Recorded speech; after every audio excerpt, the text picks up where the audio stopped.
Welcome back to Within the Rep again. Happy to see my good friend here, Wes. We've been trying to get on a podcast for quite some time, but you know how things are. It's hard to line them up. So good to have you here today, my man. It's great to be here, dude. Yeah, it's been months, like literally months. Yeah. Tends to be that way sometimes. Life just life kind of happens. Finally good to link up. So I'm excited to round it up. First question I want to ask you here is, tell me a little bit about your origin story. Where did it all begin for you, Wes? Like, what did life look like before you were deep in health and fitness? Where'd you grow up? Yeah, so man, I think my origin story came from watching weight struggles growing up. I kind of grew up in a family where genetics rule all, watching my parents kind of struggle through diets and struggle through that. Yeah, we're genetically this way, it kind of runs in the family. And the first time I got called fat was in 4th grade. And I'll probably never forget it. But for whatever reason, I was really into sports. I was kind of the black sheep of my family. I'm the only person that really played competitive sports. And it was about 5th grade. So about a year after I started getting noticed for being on the chunky side, I really started getting into sports, just kind of caught on an interest there. And that interest, just kind of by nature of being involved in sports, changed my body a ton. And so I got really involved in track, was nationally ranked there, ended up playing football in college. And by the time I was done, that was a wild ride. Spoke with Fuad about this a few weeks back, but had a terrible knee injury. My freshman year of college was the last 2 minutes of practice in 2-a-days in fall camp. I was playing safety. They threw a toss to my side and I came up and we got rolled up by some linemen. And I blew my MCL, ACL, PCL, and meniscus in my left knee. So, the classic legs pointing in the wrong direction story. At the time, I don't know if it's changed at this point, but at the time there was not, my ortho was like, hey dude, there's not a good surgery for this, like ACL, PCL together, synergistically terrible. I don't think that it really makes sense to even operate just because the benefit's not going to be there, but we're going to put more scar tissue in there and it's just going to be a problem. So go rehab. It'll be about 18 months before you're back to your new 100%, which will probably only ever be 60 to 70% of what you were. I was like, no, like there's no way I'm not hearing this. So rehabbed it. That's kind of what got me into the peptide rabbit hole. And, I was full speed, full contact about 5 months later for spring ball. So played three seasons after that. And by the time I was done with football, I was like really in love with the training aspect and not so in love with the culture aspect. I think different teams have different cultures, but by the time I was done, I was kind of burnt out with the sport, but really, really loved the strength conditioning and nutritional side of things. Stopped playing football and gained a ton of weight. I got real fat real fast. So I was like 255 about a year after I finished playing, and I was playing at about 205. And realized that nutrition was the missing piece. Kind of learned that you can't outrun a fork, which I had been trying to do for a long time. So that's really what got me into the space, just kind of falling in love with training by nature of being an athlete. And eventually people start asking like, hey, can you help me out with XYZ? So they see you create your own results, and shoot, 15 years later, here we are. So in between there, I got a master's degree in performance psychology. And I found that a huge missing link is we've got a lot of info, but not a lot of application. I call it infobesity. It's kind of what I like to call it. So just trying to bridge the link in terms of like helping people actually, okay, there's so much knowledge out there. How do we actually apply what we're learning in a way that's going to help make progress? So anyway, long story short, that's kind of what got me to where I am. Got you. Yeah, I played football a little bit growing up too in high school.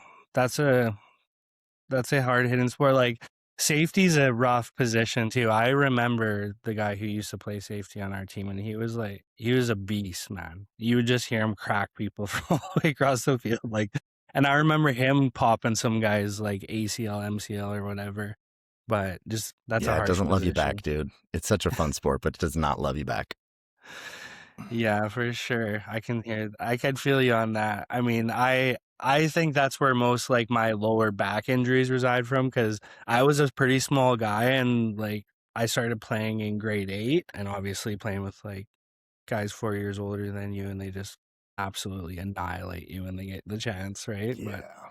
I loved it. It was fun. Was there a specific moment that you thought like you just wanted to change? That was kind of when you were getting overweight.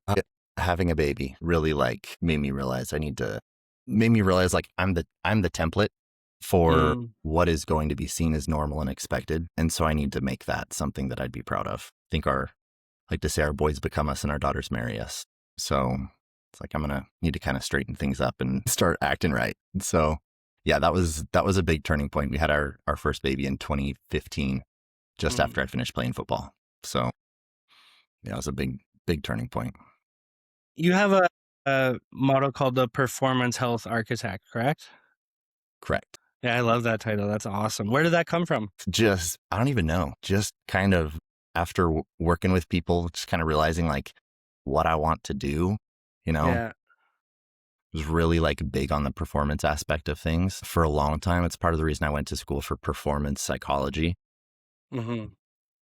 But before long, I kind of realized like, okay, we need to be a little bit more conscious of the health side as well, because even in the mental performance space, if the mental health isn't there, then it doesn't matter what we do, or even the physical health. If physical health isn't there, there is no freaking mantra that's going to move the needle if you are just wrecked physically. So Hmm.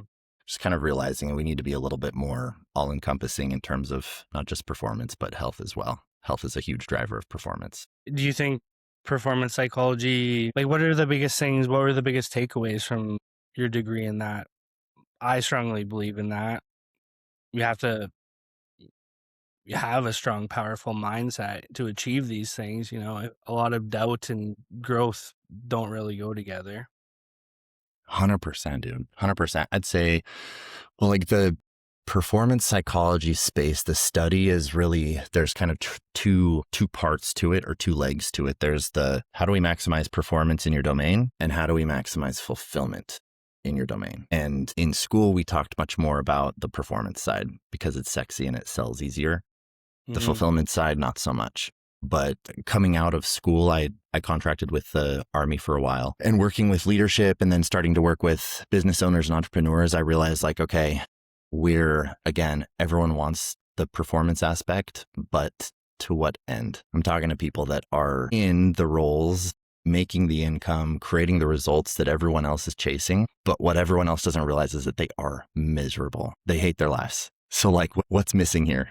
So going through school, I didn't really realize that as much because I wasn't as hands-on. You know, school is great for kind of getting a foundation of things, but it's not till you're in the trenches that you realize like, okay, this is what's really going on in the real world. So I'd say really big takeaway is just getting a little bit more human about things and less tactical. Like everyone wants the tips and the tricks and the hacks and the, you Hmm. know, what can I say at the free throw line? Like what can I do in the moment to perform better or act more in alignment with my goals? But I think we kind of peel the onion back a little bit and go a layer deeper and even focus on the fulfillment piece first. Like, where is that coming from? Why am I doing what I'm doing? The performance follows naturally. Like a happier, healthy person's going to perform better naturally and not have to be so clinched and rigid and anxiety driven to try and use other performance enhancement methods or techniques or substances to try and grit their way through things. So it says probably a really big one. The other piece is just perception as an attitude. I think affirmations are a big word in the mindset space. And I'm not a huge fan of the word. Again, I think oftentimes affirmations are kind of used to try and convince ourselves of something, but it wasn't for people that are in the States, we have the Declaration of Independence. It's not the Affirmation of Independence. Like the Hmm. founding fathers weren't like, hey, we're going to write this down and hopefully we feel it and hopefully it means something. It was like, no, we're sticking our flag in the ground and this is what it's going to be moving forward. So kind of perception and I'd say perception and just like navigating whatever your craft is, whatever you do with a very deliberate, specific attitude is going to determine how you both perceive whatever it is you're doing, whatever it is that comes up, and then how you navigate whatever you're dealing with. So hopefully that answers your question. For sure. And why do you think high performers are often not fulfilled. They're just Man. so focused on performance. Yeah, I think so much of it comes down to, and we see this a ton in the fitness space, dude, like in the bodybuilding space. I think a lot of people get, whether it's in business or in fitness, we oftentimes get into it because we've got people we want to prove wrong, or we've got a certain way that we want to be perceived by others. And Mm-hmm. thinking that, once I check that box, then others are going to perceive me a certain way and I'm going to be okay with me. And it never ends up being the case. A couple of years ago, I was working with two guys at the same time, both of them Chris. I've worked with a lot of Chris's, so this won't be too revealing, but one of them was crushing it in his job. He was going to, it was going to be his highest performing year at work, and he was going to take home over $2 million. The other Chris had just been kicked out of his company that he started, and he was in like dire straits financially. Like things were really rough. And you talk to both of them, they're both experiencing something very similar internally. The Chris that was crushing it externally would come to sessions, be like, dude, I'm like, how are you doing? Check-ins, like, yeah, I'm following the program, etc. Dude, internally, I just feel like things are going to fall apart. I'm waiting for the cards to come crumbling down. Like I can't sleep at night. And I'm hearing the exact same thing from the other guy. So I'm like, where's the finish line? Like when are we going to be okay in there? And so, yeah, I think a lot of people just haven't thought through, like, why is it that you want what you say you want? Why are you spending your life chasing the things that you're chasing? I think a lot of people will get to the top of the ladder and realize they put it on the wrong wall. And Mm-hmm. then there's a lot of life gone. Kids have already moved out of the house and they missed the whole thing. Yeah, I think they're important questions to look at. Just like, why Mm-hmm. am I doing what I'm doing? Mm-hmm. Yeah, I mean, the one guy, he's stressed and worried about where he's going to live, how he's going to pay his bills. The other guy is stressed, worried about how he's going to make his next $1-2 million, right? Equally, probably just equally as stressful, maybe even the one more stressful. It's just like the never ending chase of performance and progression, right? In the performance aspect, but even in the aspect on the lower side, you're still struggling with these things, equally as challenging, equally as stressful, right? But I think that comes back to just the time and age we live in. Social media, keeping up with the Jeffersons, just keeping up with the Yes. neighbors. I live in a big city. I live in Vancouver. Everybody drives nice cars. Yeah. You'd hope to be able to buy a place one day, $600,000 one-bedroom apartment, right? So I can see where that comes from people, but I understand it's like it's almost like you have to be, I'm grateful for like the small wins and the small things, because if you're always looking at like the big overreaching KPIs or progressions, like you mentioned, bodybuilding or strength sports, like bodybuilders, it doesn't matter how long you do this. You always look in the mirror and you're like, come on, I don't look that great. I could look so much better. Like you're Yeah. never that stoked. There's always a time that you're like, yeah, could be better, even though you put in the work day in, day out, right? Same with Yes. business. If you're growing a business, there's always going to be highs and lows. And when your highs are good, you're still stressed because you want to do better. New things are happening. And when there's lows, you're stressed because you want to do better and new things are happening, right? Yeah. 100%. Dude, I love what you said about paying attention to and acknowledging the small wins. No, the quote unquote small wins. Because in the grand scheme of things, the small wins are not small, right? It is the small wins that make up the big wins, but those have to be defined by you. I think it's so important. I think if you haven't defined success for yourself on your own terms, you're creating failure for yourself, both Mm-hmm. outcome wise and experientially. Like Mm-hmm. even when you hit the goals you do, if you ever do, they usually don't live very well if they haven't been, if it's not your version of success, if it's something that someone else has given to you, whether it be a Mm-hmm. social media or, I mean, bodybuilding's I love bodybuilding because it's such a good metaphor for life. The metaphors are perfect. But if my version of success is to look like Kai Green because he was amazing, or Phil Heath because Mr. Olympia, he was amazing, I'm going to fail, bro. Like I'm not Phil Heath. I will never look like Phil Heath. And so having success for me defined by someone else and I think that that's the common practice, especially you mentioned with social media. If we can define success on our own terms, I think that's where people see some big unlocks in terms Mm-hmm. of progress and fulfillment. For sure. For sure. Yeah. And when you look back on your life, I don't think, those big accolades, they're moments, whether that's a big win or big income or whatever. But I think what you're going to look back on is those small wins, sitting down for coffee with your friends, your family, going training with your buddies, going on road trips, like the car breaking down, even. Those are going to be the things you look back on and you're grateful for because they're experiences, they're adventures that make up your story, right? We get caught up in all like the daily, what we need to do. But when we look back, it's all those struggles and those good moments that we're gonna look back on and be like, yeah, it was all worth it. And I was watching some videos of dogs today, and it had me thinking, dogs are just so in their own world. They just do their own thing, and they're always stoked, right? And I don't know, do they compare themselves to other dogs? Like, I don't think they do.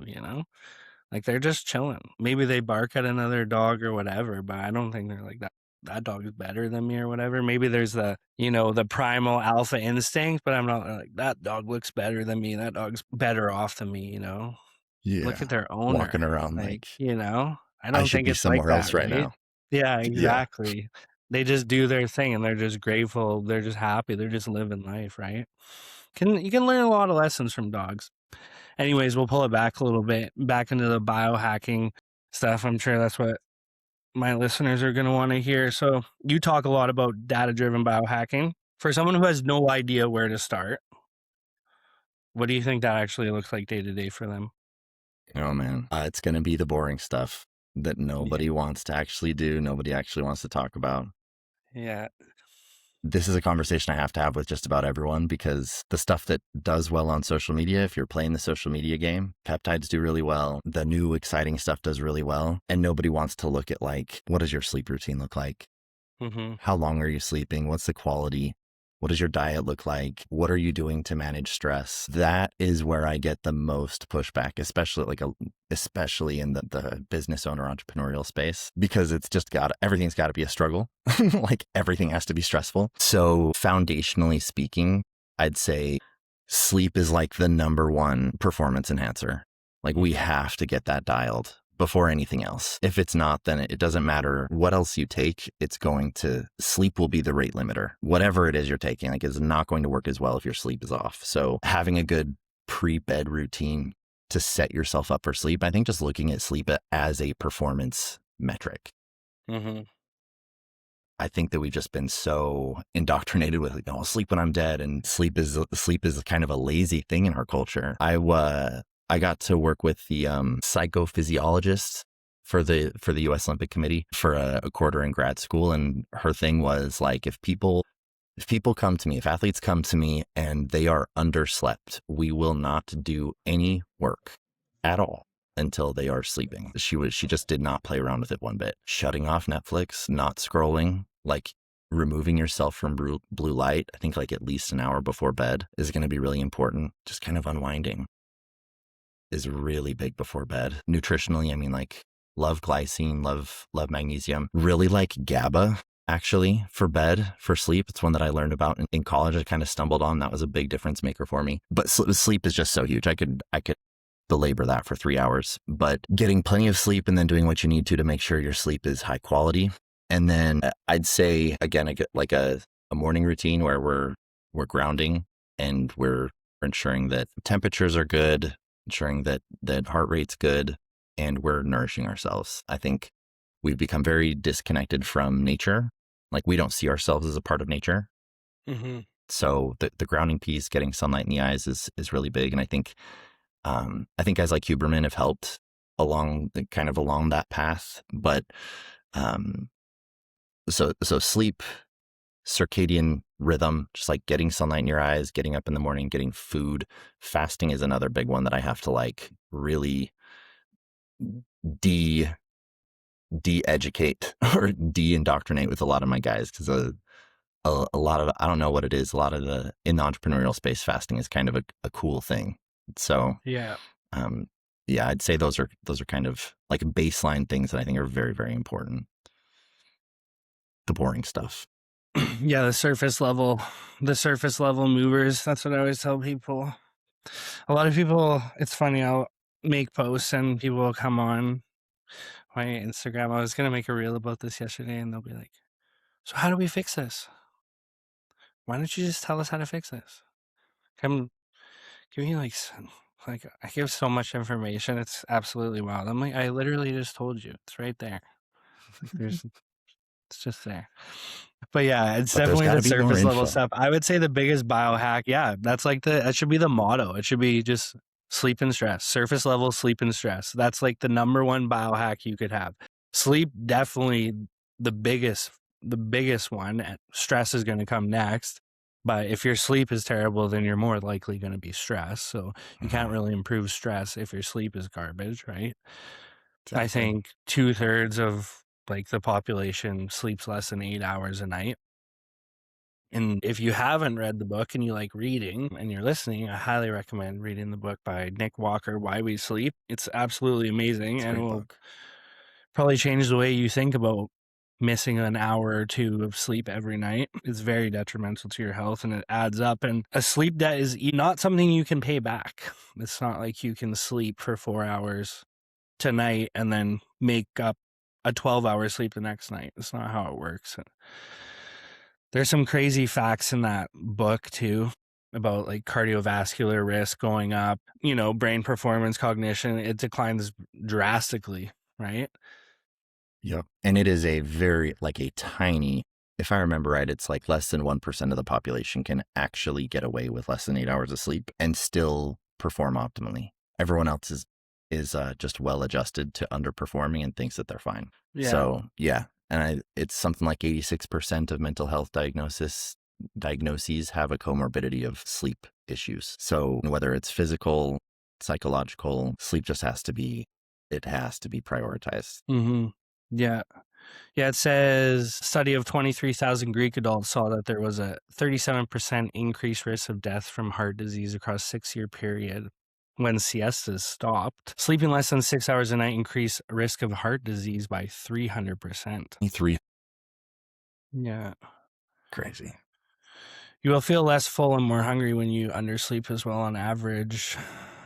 Eating 300 calories more in one study and gaining 10 to 15 pounds in a year. Sweet cravings increase by over 40% in these studies as well. Yeah. Yeah, you got the leptin ghrelin issues. Yeah, dude.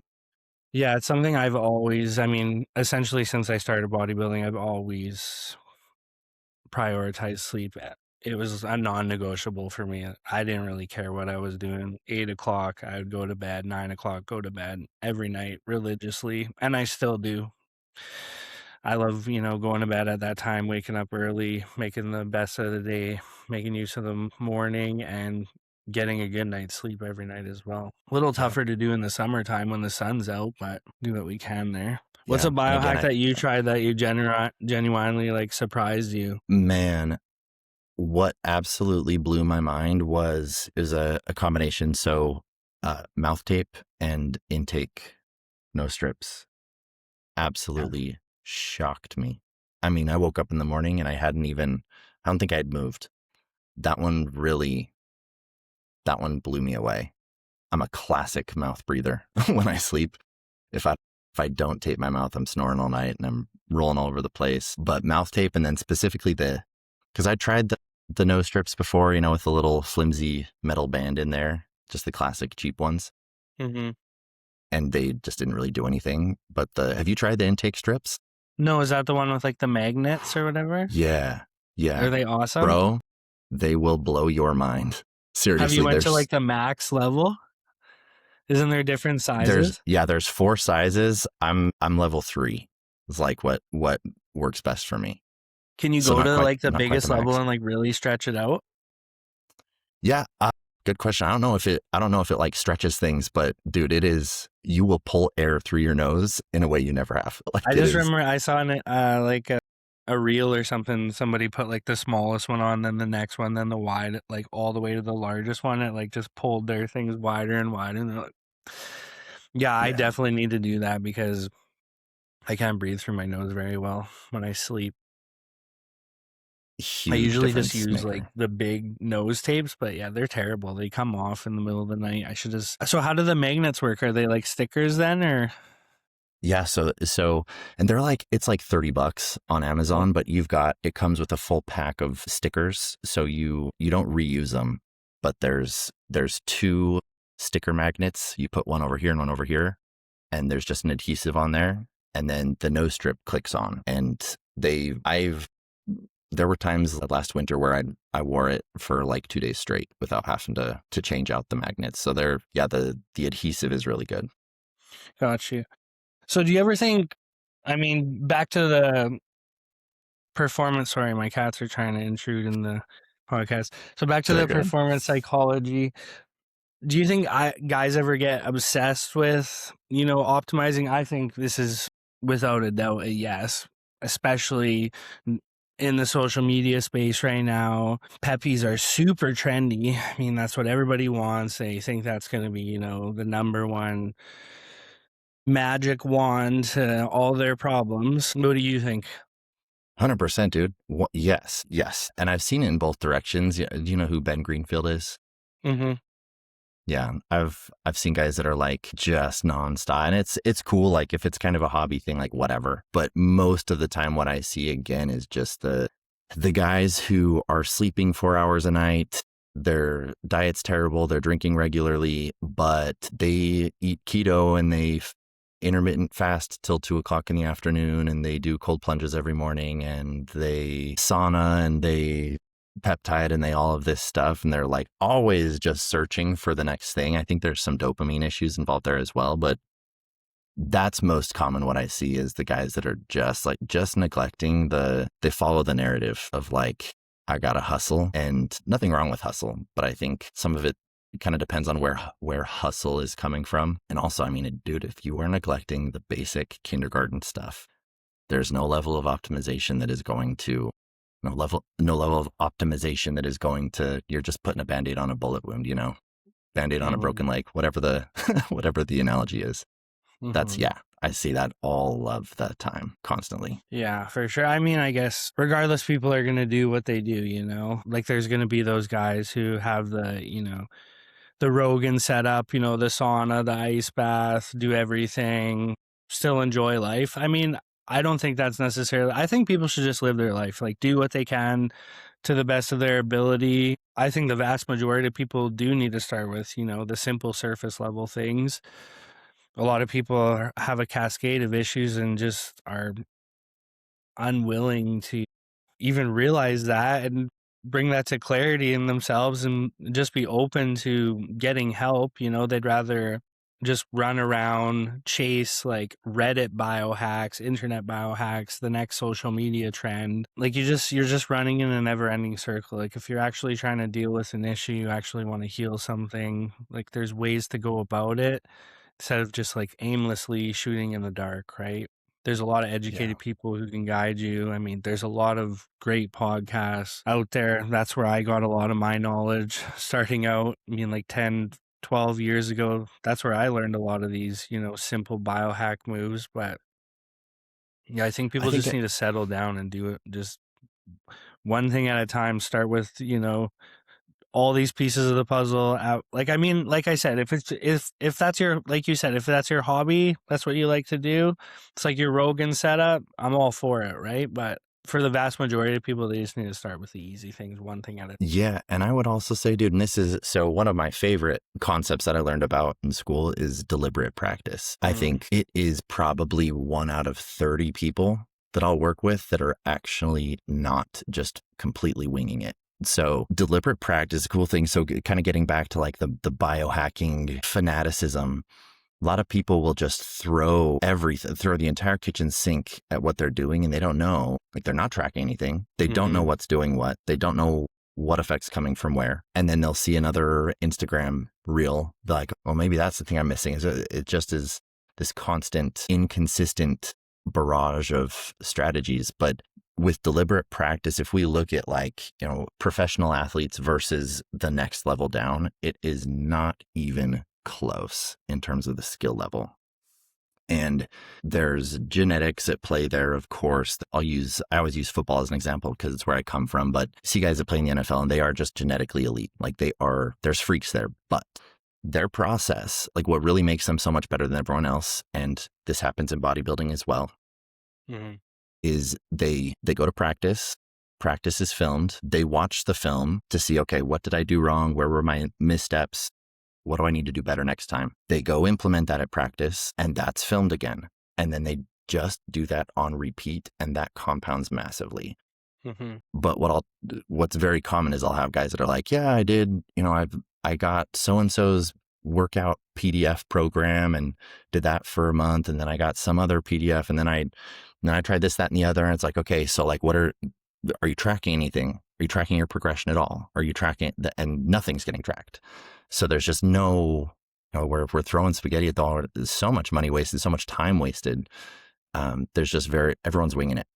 And I think that is, again, if you care, because most people who are doing this stuff, they do care, just don't realize that if you'll track things, like if you will actually pay attention to what's going on and observe feedback and trends, the gains in that practice are astronomical. Like the difference in the changes you'll see if you'll just track things and do things intentionally is ridiculous. Mhm. Yeah, I can understand where you're coming from there. Yeah, being deliberate in your approach. And yeah, you're not really biohacking if you're not tracking. I mean, if you were running like a system software on your computer to improve things, you would probably track the progress to see if it actually delivered results and executed, right? But if you just throw things at yourself and don't track, that's kind of negligible if it's worked or not. So it's really negligible if you're even biohacking or not, in a Right. sense. Exactly. Everything's just subjective at that point. Yeah, and moving with intention. Yeah, being deliberate about your approach. Yeah, like you said earlier, that's what I love about bodybuilding. Has so many of these good metaphors, so many of these good, teachings of how to handle situations in life. Because it is really like this methodical, ritualistic daily lifestyle that you follow, and you are tracking things, and you are following a structured routine, and you are getting adequate sleep, and you're getting steps in, and hydration, nutrition, supplementation, moving your body, right? So all of these things really do cross over into performance, and I believe fulfillment in a great way as well, right? I personally think the more fulfilled you are, the better you're going to perform, and vice versa, right? We just can't take that for granted in a sense. But let's get away Yes. from the biohacking talk. I mean, I don't even want to talk about peppies too much because we've talked about it lots, but Yeah. I kind of want to hit the dad angle while we got some time here. So you Let's brought do that it. up earlier. That was a big reason, why you decided to make these changes in your life and go this direction, which I think is absolutely beautiful. So why don't you tell me a little bit about that? You talk a lot about identity, storytelling. Do you think most guys have, more of a fitness problem or more of a like a themselves problem? The chicken and the egg. So this is a big reason why I came back into the fitness space after being in the mental performance space. Um, and again, we just want to put things into buckets so bad. I don't think we can separate fitness from psychology any more than we can separate psychology from fitness. But I think they very much go hand in hand. Hmm. Man, how do I best answer that question? Both. Yeah, Both. I agree totally.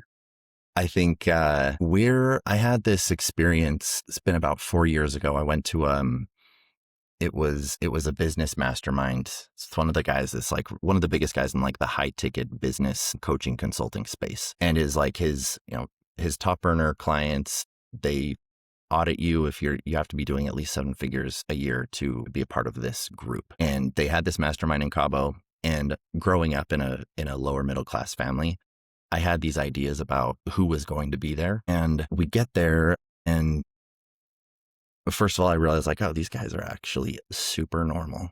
Like they're normal people.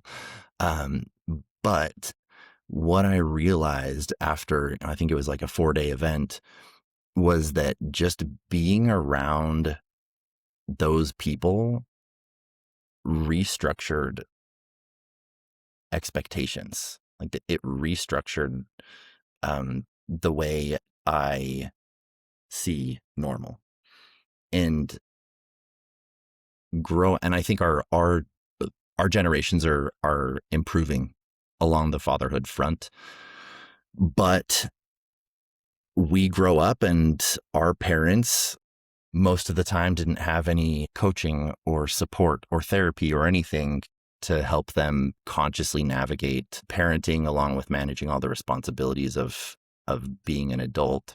And again, people just by default wing it. But growing up, we see how they navigate and that becomes our template. And so most of the time we kind of become who our parents were just because that's normal. And that's what we've seen. And if we haven't seen anything else, what else is there to do or be? So I think psychologically, there's a lot of work to do there in terms of like, hey, really like being conscious and bringing attention to how you're showing up. But part of that template is how do you interact with food? How much do you eat? What kind of food do you eat?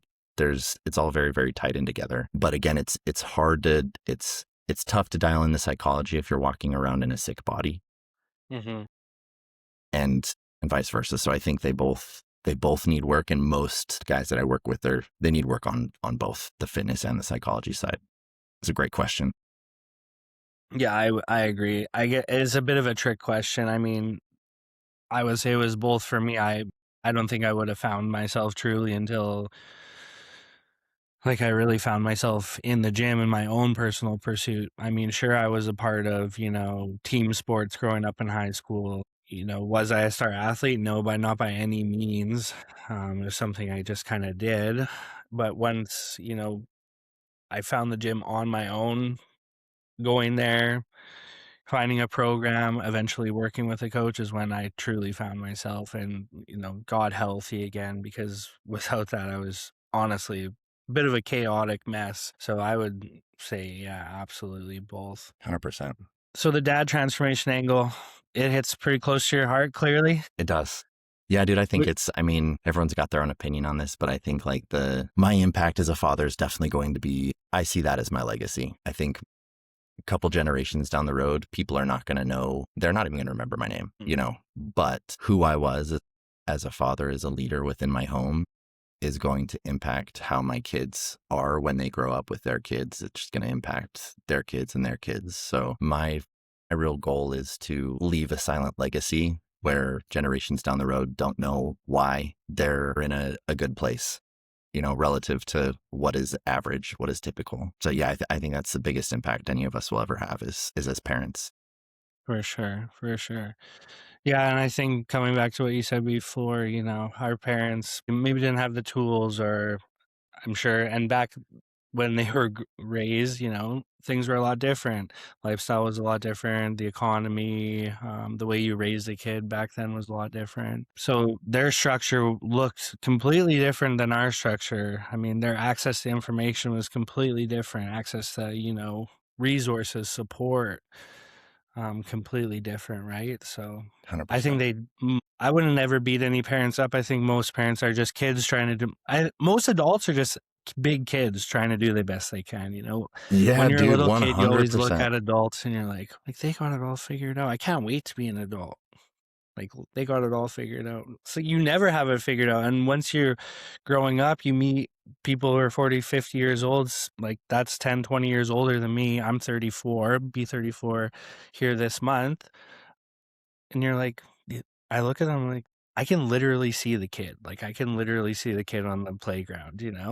Like Yes. by no means do any of us have it figured out. We're all just trying to do the best we can. But I think what you said is completely true. Like leaving a legacy behind for our children, giving them more tools, giving them the things we've learned and allowing them to grow more, and be better than we are, right? They don't have to learn the hard way. So 100%. being there for them, 100%. giving them support, the world has changed entirely. Like it seems like a very dark place when you look at the news and everything, but if you just turn that off, it's actually like a very beautiful place. Like the world is very uplifting, the way people support each other. If you're ever feeling in a spot where you need to talk to someone, you can pick up your phone at any minute and there's thousands of resources where you can reach out to people, and get 100%, dude. somebody to help you get some advice, right? So that's absolutely amazing. And our parents didn't have that, right? So, like my mom's going to watch this podcast, but I'll be honest, my parents didn't do everything perfect. And I'm sure they're well aware of that, but do I hold that against them? No, right? Like they just had the tools they had, and I think they did the best they could, right? And that's what we should do as parents, just do the best we can, give them the means to grow and become better than we are, right? Yes. Yeah, dude, I think everyone's trying to be the hero of their own story. Yeah. However clumsily we go about doing that, I think everyone's trying to with the tools they have. And at the same time, I do believe in taking radical responsibility. I think if we really want to leave things better, if we want to leave a powerful legacy, that starts with absolute ownership Mm. of our fitness, of our health, of our attitudes, of our perspectives, and that's where the work comes in. Yeah, and do you think a lot of younger men nowadays are more willing to go along these journeys of like healing, growth, finding themselves? Yeah, 100%, dude. So I think even in the last 5 years, there's been a big shift toward a willingness to talk about this stuff, a willingness to talk about psychology. Like it's not weak anymore. It's not Hmm. embarrassing anymore to talk about, depression, anxiety, and mental health, where it definitely was. I mean, when our dads grew up, that was just stuff that you didn't talk about. Just Hmm. stuff it down and kick the dog, But anymore, I think people are much more open to it, especially men, which I think is huge. Yeah. Yeah, it feels good to get the weight off your shoulders. It's not good. It's not good to carry that around. It's not strong. I mean, you better be strong because it's going to take a lot to carry that around, and it will break you. So, just get it off. Deal it, like you said, ownership. Yeah. And I think it's a double-edged sword because the more we talk about it, the more we think talking about it will fix anything. But I do not believe that that is the case at all. I don't think talking about things actually fixes anything. I think motion is the lotion. Like, Mm. talk about it to create awareness. But like you mentioned, I do think most adults, if not just about all, are 9-year-olds walking around in adult meat suits. We're Hmm. like most of our psychological framework of what reality is and who we are within that reality, our mental map of the world is totally established before we're 10. And most people aren't really doing any work to challenge that or question whether that's an accurate perception of reality and how each of us individually fits into it. So anyway, I can't even remember where that came from, but what were you just saying? Yeah, no, I understand what you're saying, like putting things into action, right? Like you said earlier when Mm. we started the Yes. podcast, I mean, about the forefathers, like putting the flag in the ground, like that's what you meant, like you affirmations this, talking about that, like this is good. These are the first things, but you need to, put it in motion, in a sense, Yes. you do need to pull up your bootstraps. And I know that's tough to do for most people, but life is tough, and dealing with the never ending constant struggles you deal with is a lot tougher than just deciding to make that move the one time. Like, yeah, it's going to be challenging. The first few times are challenging, but life is challenging. And that's what makes it so fun. Like, go on that new journey, challenge yourself, right? Put it into action.